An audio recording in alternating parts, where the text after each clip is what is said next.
शेरी मज़ारी अपनी गिरफ्तारी तक इमरान खान का ट्विटर हैंडल चलाती रही हैं।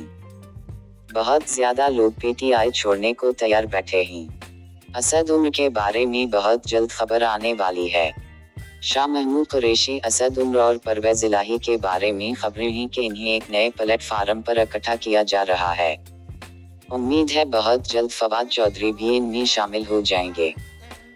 पंजाब के बाद ये मामला खैबर पख्तूनख्वा में आएगा, जहां आतिफ खान, परवेज खटक और कई दीगर रहनुमा पार्टी छोड़ने का ऐलान करने वाले हैं।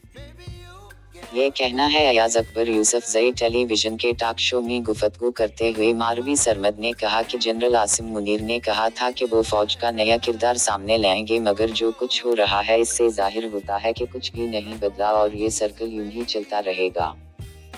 आज आप समझ रहे हैं कि पीटीआई को ख़त्म करने से सारे मसाइल ख़त्म हो जाएंगे, हालांकि सबसे बड़ा मसला फौज खुद है।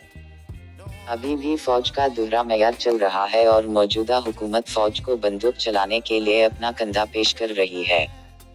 पीटीआई के साथ जरा बराबर हमदर्दी नहीं है। ये सियासी जमात थी ही नहीं, भानुमती का कुंबा था। उसी तरह फौज के साथ भी कोई हमदर्दी नहीं है। नादिया नकी ने कहा कि कराची से 7 लोग कन्फर्म हैं जो पीटीआई छोड़ रहे हैं। बिजनेसमैन और बिल्डर्स सब पीटीआई से जाएंगे। सवाल पैदा होता है सिर्फ पार्टी छोड़ने से ये लोग 9 मई के वाक़यात से बुरे करार दे दिए जाएंगे। अगर ये लोग तोड़ फोड़ में मुलवस हैं तो चाहे ये पार्टी छोड़ भी रहे हैं, इन्हें सज़ा फिर भी मिलनी चाहिए। इमरान खान को ये भी सोचना होगा कि इनकी किस तरह की पार्टी है कि थोड़ा सा दबाव आता है तो लोग भागने लगते हैं। रज़ा रहमान ने कहा कि जो लोग आर्मी तंसीबात पर हमलों में मुलवस हैं, मैं इस हक में हूँ कि इन पर मुकदमे आर्मी एक्ट के तहत चलाने चाहिए। अलकादिर टेररिस्ट केस में बज़ाहिर करप्शन नजर आ रही है।